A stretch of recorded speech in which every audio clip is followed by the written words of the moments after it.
Efesios 4:11, que dice: ahora bien, Cristo dio los siguientes dones a la iglesia: los apóstoles, los profetas, los evangelistas y los pastores y maestros. Y comprobamos en el estudio anterior que los apóstoles y los profetas ya no existen en la actualidad. Ya no existen en este tiempo apóstoles y profetas, porque fueron constituidos originalmente con un propósito: establecer el cuerpo doctrinal de la iglesia. Pero la iglesia existe ya hace 2000 años. La iglesia no es que ahora está por comenzar, sino que hace 2000 años, donde se necesitaba qué rumbo tomar, en qué creer, cuáles eran las doctrinas básicas, las enseñanzas de Jesús para la iglesia. Así que eso es lo que hemos aprendido en la clase pasada. Ahora veamos en Efesios 2:20, Efesios capítulo 2, versículo 20, que dice: todos los miembros de la iglesia son como un edificio, el cual está construido sobre la enseñanza de los apóstoles y los profetas. En ese edificio, Jesucristo es la piedra principal. O sea que la base de la iglesia no es Pedro, como muchos piensan. Ese gravísimo error se originó hace muchísimos años. Jesús un día le preguntaba a sus discípulos: ¿qué piensa la gente de mí? ¿Qué dicen quién soy yo? Y algunos le dijeron: creen que eres el profeta tal, el profeta tal, el profeta tal. Y Jesús les dijo: ¿y ustedes qué piensan quién soy yo? Y el más dinámico de los apóstoles, ¿quién era? Pedro. Saltó y dijo: tú eres el Cristo, el Hijo del Dios viviente. Y entonces el Señor le dice: no te lo ha revelado carne ni sangre. Esto quiere decir, no te lo ha revelado ningún ser humano, sino que esto te lo reveló mi Padre que está en el cielo. Acuérdense la declaración de Pedro: tú eres el Cristo, el Hijo del Dios viviente. Y ahí dice Jesús: sobre esta piedra edificaré mi iglesia. Sobre la declaración de Pedro. No sobre Pedro, sino sobre la declaración de Pedro, él fundó la iglesia, el Señor Jesucristo. El propio apóstol Pedro, cuando escribe su primera carta en el capítulo 2, él dice que la piedra principal, la piedra angular, la base de la iglesia es Cristo. El propio Pedro declara. Pero numerosas personas religiosas han interpretado como que Pedro es la base de la iglesia. Jamás Jesús podría edificar su iglesia sobre un hombre tan endeble, tan variable, un hombre que es un hombre común y corriente. Jesús fundó su iglesia sobre su propia persona, sobre Cristo, la roca inamovible de los siglos. Así que, pero sobre esa roca había que edificar. Es lo mismo que cuando se construye una casa, uno pone el cimiento y luego los constructores comienzan a edificar las paredes. Al principio, cuando la iglesia no estaba formada, los apóstoles y profetas comenzaron a edificar sobre esa base sólida que era Cristo. Por eso dice: todos los miembros de la iglesia son como un edificio el cual está construido sobre la enseñanza de los apóstoles y los profetas. En ese edificio Jesucristo es la piedra principal. Esa enseñanza de los apóstoles y profetas quedó registrada en la palabra de Dios.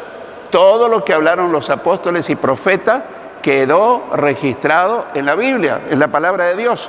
En ese momento tenemos que tener en cuenta que estaba escrito solamente el Antiguo Testamento, pero no estaba completo el canon de las Escrituras. Ya les expliqué canon, lo que quiere decir: el conjunto de libros inspirados. Entonces todo el Nuevo Testamento todavía no estaba. Faltaba que se escribiera para hacer la guía de la iglesia. Esa enseñanza de los apóstoles y profetas quedó registrada en la palabra de Dios, o en el Nuevo Testamento más bien. Así que ahora la Biblia, por la inspiración y con la interpretación del Espíritu Santo, es la guía perfecta para el cristiano. Ahora tenemos una guía perfecta, una palabra escrita que no se mueve por las emociones, por el parecer personal de cada uno, sino que es una palabra fiel porque fue inspirada por el Espíritu Santo. Comprobamos además en la clase pasada que siguen en vigencia los evangelistas para predicar el Evangelio del Señor Jesucristo y los pastores y maestros para cuidar y alimentar el rebaño del Señor. Eso todo lo habíamos visto, ¿no es cierto? Por eso hoy estudiaremos el propósito de los ministerios, más específicamente de los pastores y maestros. Dije algo también, que hay buenos maestros que no son pastores, pero que no se puede ser pastor sin ser maestro. Van juntos, pastor, maestro. Y ahora pasamos al siguiente versículo de nuestro pasaje básico de Efesios 11, ahora pasamos al versículo 12, Efesios 4, 12, que dice: ellos tienen la responsabilidad de preparar al pueblo de Dios para que lleve a cabo la obra de Dios y edifique la iglesia, es decir, el cuerpo de Cristo. Analicemos, pero yo quiero que prestes mucha atención, porque a lo mejor un concepto totalmente equivocado pudiste haber tenido hasta hoy, y hoy eso se va a caer, se va a desmembrar, porque vamos a ir al concepto bíblico. ¿Para qué están los pastores y maestros? ¿Para qué están los miembros de la iglesia? Así que analicemos este versículo. Comienza diciendo ellos. ¿Quiénes son ellos? Los pastores y maestros. Tienen la responsabilidad. Y uno se pregunta, ¿qué responsabilidad? ¿De qué está hablando? De preparar al pueblo de Dios. ¿Cuál es el pueblo de Dios? La congregación. Nosotros todos formamos el pueblo de Dios, ¿sí? ¿Está claro hasta ahora? Muy bien. Preparar al pueblo de Dios, la congregación. ¿Para qué? ¿Para qué los pastores y maestros tienen que preparar al pueblo de Dios? Para que la congregación lleve a cabo la obra de Dios. Es decir, que la congregación evangelice, que la congregación discipule, que la congregación enseñe a las personas que todavía no conocen al Señor, para que la congregación ore, visite, haga toda la tarea y edifique la iglesia, es decir, el cuerpo de Cristo. Hasta ahora seguramente te está sorprendiendo la función de un miembro de iglesia y la función de un pastor y maestro. Tal vez en tu mente pensaba, pero yo ¿por qué tengo que hacer eso? Eso es tarea del pastor. No, la tarea del pastor no es esa. Es preparar a los miembros para que ellos evangelicen, para que ellos ganen a los perdidos, para que ellos oren por los enfermos, para que ellos hagan la tarea. Voy a seguir probando en la Biblia y te voy a contar un poco de historia cuando se produjo ese grave error. Es decir, que los pastores y maestros son responsables de preparar obreros para que sirvan al Señor y a su iglesia. La función básica de un pastor y maestro es preparar obreros para que los obreros hagan la tarea. Vamos a suponer que una iglesia tenga 1,000, 2,000, 3,000 miembros. Imagínate vos, un pastor, 2 pastores, 10 pastores, no alcanzaría. Se necesitan muchísimos obreros. Toda la congregación, todos los cristianos tienen que estar activos, tienen que estar cumpliendo funciones. Así era al principio. Es un concepto equivocado pensar que los pastores y maestros tienen que hacer toda la tarea de la iglesia. Ese es un concepto equivocado. Inocentemente quizás pensaste, ¿cuál es la función de un pastor y maestro? Bueno, predicar, visitar, orar por enfermos. ¿Y cuál es la función de un miembro? Sentarse, escuchar, aprender. ¿Qué más? No, nada más. Con eso está bien. Y ya es mucho. Quizás tuviste ese concepto hasta ahora.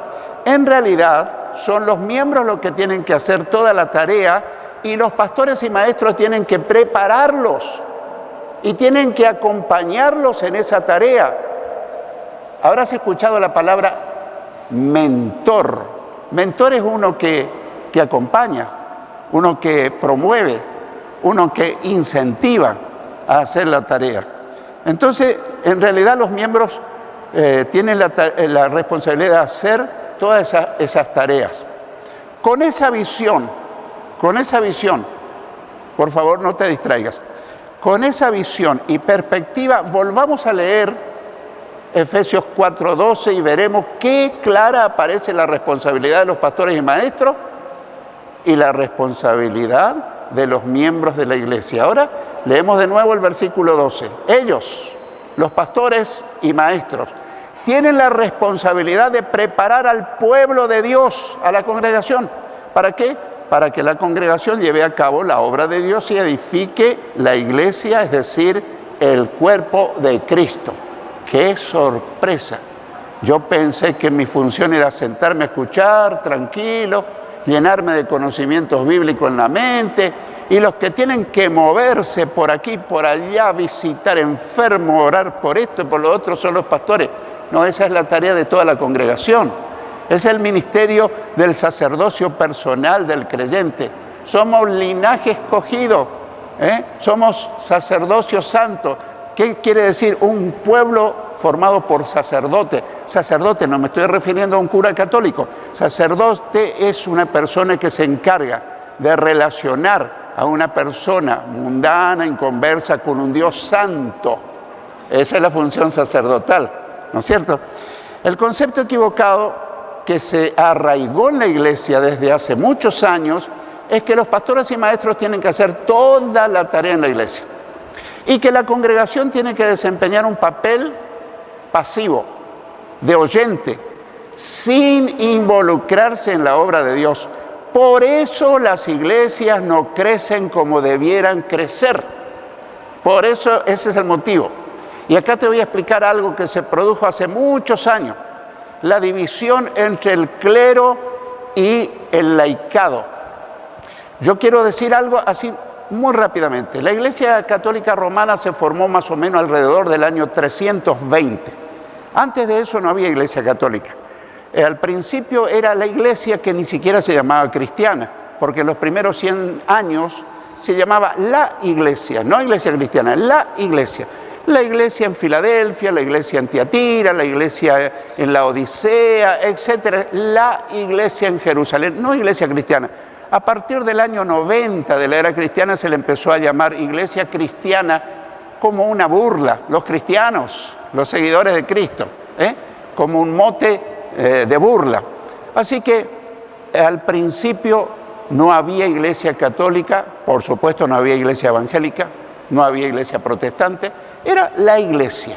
Más o menos en el año 320, cuando se forma la Iglesia Católica Romana y se forma por el emperador Constantino, que él dice, bueno, crecen tanto los cristianos, a mí no me conviene que me dividan el imperio, entonces él unió el Estado con la iglesia.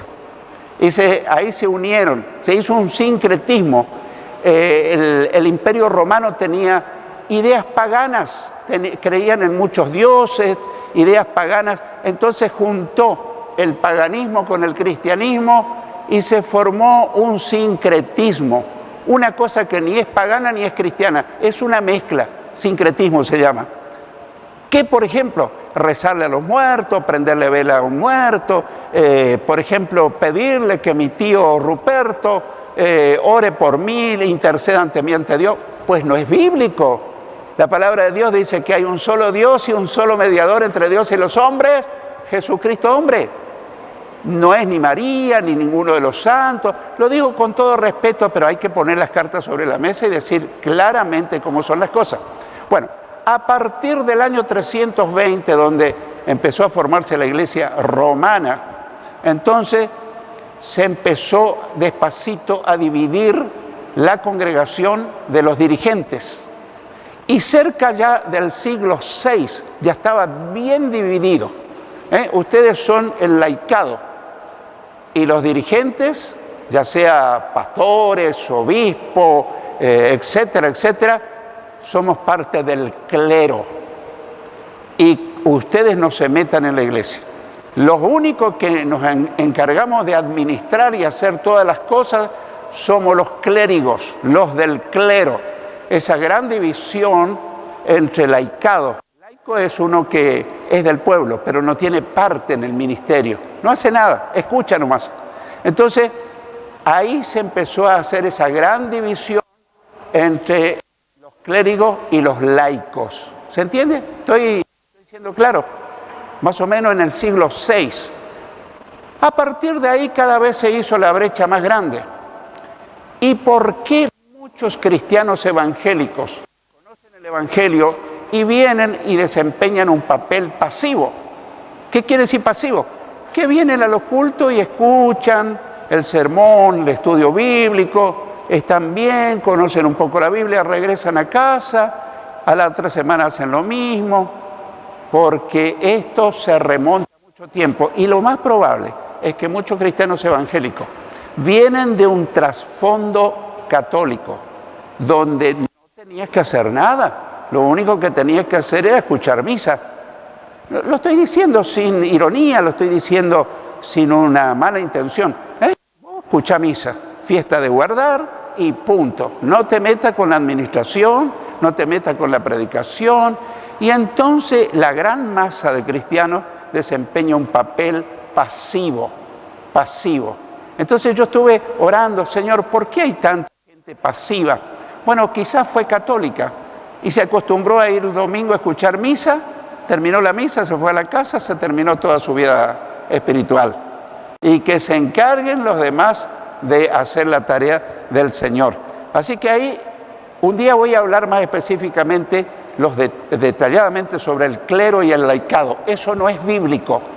Eso no es bíblico. Te quiero decir algo más, muy importante. En el antiguo pacto, en el Antiguo Testamento, no todo el pueblo tomaba parte en el servicio a Dios.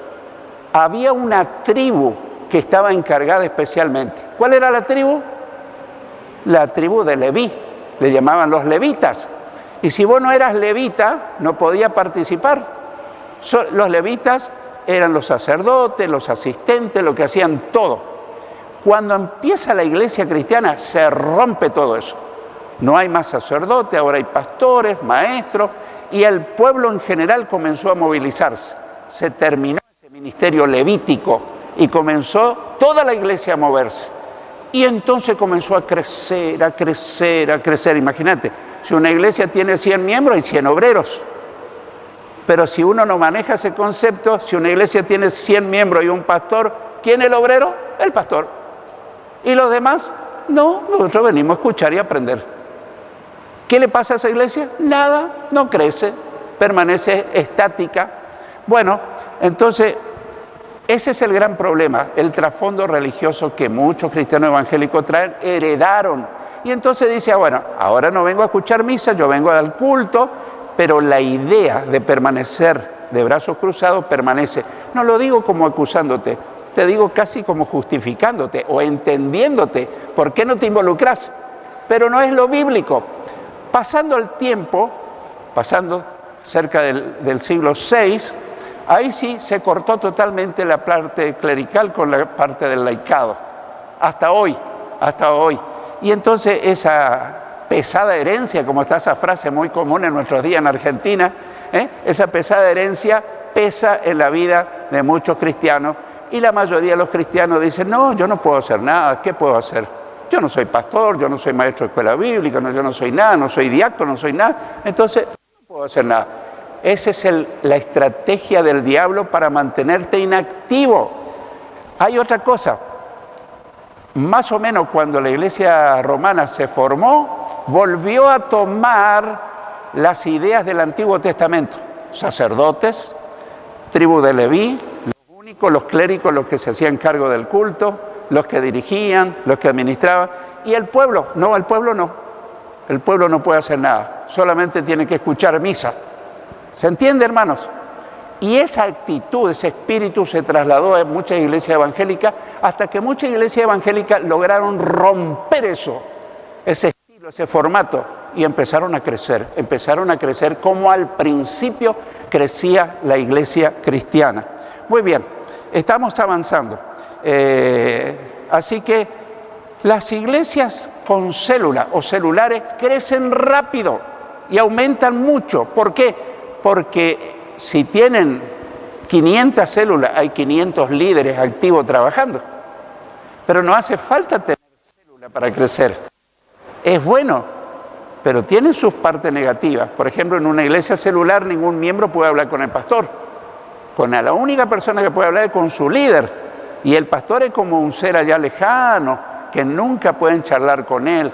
¿Piden cita? No. Vos tenés que hablar con tu líder. Lo estoy diciendo con conocimiento de causa. Muy bien. Pero no era así al principio. Pero estoy mostrando cómo crecía la iglesia o crece la iglesia celular porque hay mucha gente comprometida. Si nosotros tomamos el compromiso de estar activo y comprometido, vamos a crecer en forma asombrosa sin llegar a tener célula. Continuamos con el versículo 13, Efesios 4:13, que dice: ese proceso continuará hasta que todos alcancemos tal unidad en nuestra fe y conocimiento del Hijo de Dios, que seamos maduros en el Señor, es decir, hasta que lleguemos a la plena y completa medida de Cristo. Analicemos el versículo.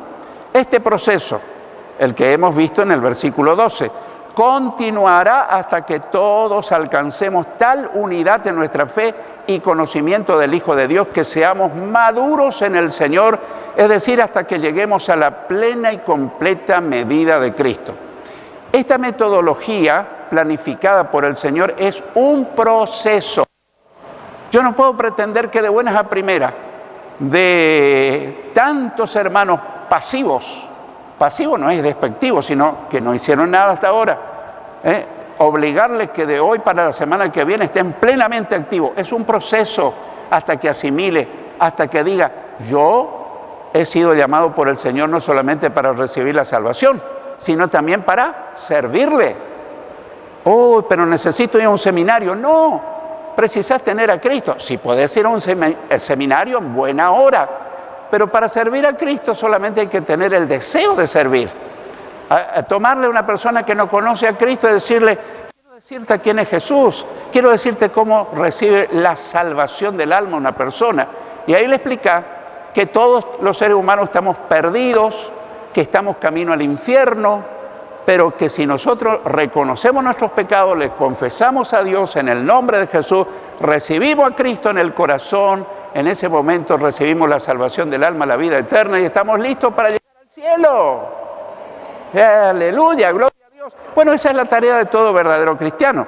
O sea que esa metodología de hacer que cada cristiano tome parte activa es un proceso, porque no se puede de golpe, de buenas a primeras, hacer que todos participen. Pero yo estoy observando que muchos hermanos, después de enseñar y enseñar, se están involucrando mucho en la obra del Señor. Es decir, que debe lograrse progresivamente a medida que todos comprendamos nuestras funciones dentro de la iglesia. Ese proceso continuará hasta que todos alcancemos la unidad de nuestra fe. Tiene un propósito de que nos mantengamos o que seamos unidos en la fe y que lleguemos a conocer más del Hijo de Dios, el Señor Jesucristo, hasta que seamos maduros espiritualmente. Uno puede tener 20 años de creyente y ser un niño espiritual. Cualquier cosita te ofende, cualquier cosita dice: ah, no, yo no me voy más a la iglesia. ¿Por qué? Porque una hermana fulana no me saludó. Te está hablando de una niña espiritual. Una persona madura se queda, arregla las cosas, habla, permanece. Hasta que lleguemos a la plena y completa medida de Cristo, es decir, hasta que nos parezcamos lo máximo posible al Señor. Avancemos un poquito más. Efesios 4:14 dice: entonces ya no seremos inmaduros como los niños, no seremos arrastrados de un lado a otro ni empujados por cualquier corriente de nuevas enseñanzas. No nos dejaremos llevar por personas que intenten engañarnos con mentiras tan hábiles que parezcan la verdad. Analicemos un momento. Entonces ya no seremos inmaduros. ¿En qué sentido? Emocional, espiritualmente. Uno es inmaduro cuando por cualquier cosita tira todo. ¿Viste? Cuando un niño se enoja, tira todo, se hace berrinche y se va a un rincón y se enoja y se empaca. Bueno, hay cristianos inmaduros que hacen lo mismo. Pero cuando uno es maduro, uno dice: no, tuve un contratiempo con alguien, yo voy a esperar que se calme un poco la situación. Voy a hablar con esa persona, le voy a decir que me ofendió o que yo la ofendí, vamos a perdonarnos y vamos a seguir adelante. ¿Sí o no? Bueno, hermano, participá por lo menos diciendo amén. ¡Aleluya! Sí, Señor. Bueno, como los niños, no seremos arrastrados. ¿Qué quiere decir extraviados, llevados de un lado a otro, de una congregación a otra? ¿Viste que hay creyentes que viven paseando? Un tiempo están en una iglesia, otro tiempo están en la otra iglesia, y al final un día mueren y no tienen ni un pastor. ¿Por qué? Porque visitaba toda la iglesia pero no tenía un pastor. Andaba como turista de un lado a otro. Pero si somos maduros, nos afincamos en una iglesia y permanecemos fieles al Señor ahí. Ni empujados por cualquier corriente de nuevas enseñanzas falsas de la Biblia, que hoy está lleno internet y televisión y radio de falsas enseñanzas de la Biblia. No nos dejaremos llevar por personas que intenten engañarnos con mentiras tan hábiles que parezcan la verdad. Fíjate por lo que dice la Biblia. Mentiras tan hábiles que parezcan la verdad. Es decir, falsos maestros, falsos predicadores, falsos apóstoles, falsos profetas. O sea que cuando vos estás mirando un mensaje, si vos sos conocedor de la Biblia, no diga, amén, qué linda idea, le voy a decir a mi pastor que ahora pongamos en práctica eso en nuestra iglesia. Que, por ejemplo, bueno, ese predicador está diciendo, corre y hace un pacto y poné $1000 y Dios te va a multiplicar. Ah, qué buena idea, le voy a decir a mi pastor. No, yo no te lo voy a admitir porque eso no es bíblico. Esos son saqueadores de bolsillos. Yo te tengo que enseñar la verdad. Que vos tengas que diezmar y ofrendar por un corazón agradecido es otra cosa. Pero que yo esté detrás de tu bolsillo, como se está en muchas iglesias, eso no es bíblico. Eso no es bíblico. Recibiste de gracia, dad de gracia. Avanzamos con el versículo 15, que dice: en cambio hablaremos la verdad con amor y así creceremos en todo sentido hasta parecernos más y más a Cristo, quien es la cabeza de su cuerpo, que es la iglesia. Analicemos. En cambio hablaremos la verdad con amor, no la mentira con intereses egoístas. Y así creceremos en todo sentido, espiritual, emocional, cognitivamente, es decir, en conocimiento, hasta parecernos más y más a Cristo, quien es la cabeza, el jefe soberano de la iglesia. El jefe soberano de la iglesia no es un hombre, el jefe soberano de la iglesia en el mundo entero se llama Jesucristo. ¡Aleluya! Ese es el jefe soberano de la iglesia. Sí, Señor. Cabeza de la iglesia, la cual es su cuerpo, que es la iglesia. Casi estoy terminando. Versículo 16, ¿qué dice? Él hace que todo el cuerpo encaje perfectamente y cada parte, al cumplir con su función específica, ayuda a las demás, que las demás a desarrollarse, y entonces todo el cuerpo crece y está sano y lleno de amor. Analicemos. Él, Cristo, hace que todo el cuerpo, toda la iglesia, encaje perfectamente, armonice un miembro con otro y con los demás. La verdadera iglesia es una iglesia que de alguna manera las cosas se arreglan. No quedamos peleados ni enojados. Pudimos haber tenido una discordia, pero si somos auténticos cristianos, hablamos, nos perdonamos, seguimos adelante juntos. Y en eso es glorificado el Señor, que armonice una parte con la otra. Cada parte, cada miembro de la iglesia, al cumplir con su función específica de acuerdo al don o de los dones que haya recibido, ayuda a que las demás se desarrollen. Ya no vive para sí, sino que ayuda a los demás miembros para que crezcan. Y entonces todo el cuerpo, toda la congregación, toda la iglesia crece y está sano y lleno de amor. Crece y está lleno espiritualmente, lleno de amor. Qué linda es la iglesia, ese es el plan de Dios, pero donde cada creyente toma parte, no es solamente un espectador, uno que escucha, es uno que se involucra. Quiero concluir con el caso de una madre que se preocupaba porque su hija no crecía ni física, mental ni emocionalmente. Fue a un especialista a consultar cuál era el problema. El médico le preguntó qué alimentos ingería y si hacía ejercicios. Todo era adecuado según la madre. Sí, doctor, come bien, hace ejercicio. El médico le hizo hacer análisis y se descubrió que la chica estaba anémica. Eso llamó la atención del médico y de la madre. La madre descubrió también que la niñera con quien quedaba todo el tiempo su hija no le daba los alimentos adecuados ni le hacía hacer ejercicios. Consentía que la chica comiera golosinas, comida chatarra y que llevara una vida sedentaria, todo el día sentada frente a la computadora. Por eso su hija no crecía. Algo similar ocurre al creyente. Algunos no crecen espiritualmente porque no se alimentan de la palabra de Dios, no oran lo suficiente, no dan testimonio de Cristo, no les sirven al Señor, porque pensaron que no lo podían hacer, que no debían hacer. ¿Para qué está el pastor si no es para andar de un lado a otro? Yo no, yo soy para venir a escuchar. ¿Qué más? Nada más. Y que agradezca que vengo. Bueno, es decir que no se alimenta adecuadamente, no hacen ejercicios espirituales, por eso no crecen espiritualmente. Que podamos decidir alimentarnos y hacer ejercicios espirituales para crecer personalmente y ayudar a que todo el cuerpo de Cristo en la iglesia también pueda crecer.